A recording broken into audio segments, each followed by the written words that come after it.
اعوذ باللہ من الشیطان الرجیم بسم اللہ الرحمن الرحیم۔ ہم سب جانتے ہیں کہ اس دنیا میں ہم چند دنوں کے مہمان ہیں اور اس کے بعد ہمیشہ ہمیشہ کے لیے اس دنیا سے پلٹ کے چلے جانا ہے، اور وہ زندگی ہمیشہ ہمیشہ کی زندگی ہے جو کبھی ختم نہیں ہوگی۔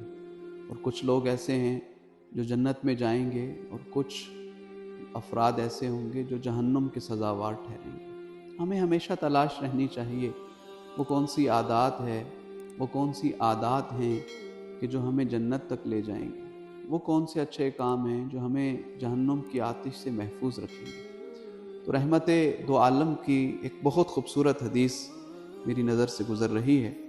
سید الانبیاء فرماتے ہیں الا اخبرکم بمن تحرم علیہ النار غدا، اپنے اصحاب سے فرمایا کہ میں تمہیں ایسی باتوں کی طرف خبردار نہ کروں کہ جن کی وجہ سے جہنم کی آتش تمہارے قریب نہیں آئے گی، حرام ہو جائے گی۔ تو قیل بلا، تو سب نے کہا کہ ہاں یا رسول اللہ فرمائیے۔ تو سید الانبیاء نے فرمایا 4 افراد کے قریب آتش جہنم نہیں آئے گی۔ وہ 4 افراد کون سے ہیں؟ الہین اللین القریب السہل، خاکسار نرم مزاج، جو لوگوں سے قریب تر ہو، یعنی ہر دل عزیز ہو اور سادہ مزاج۔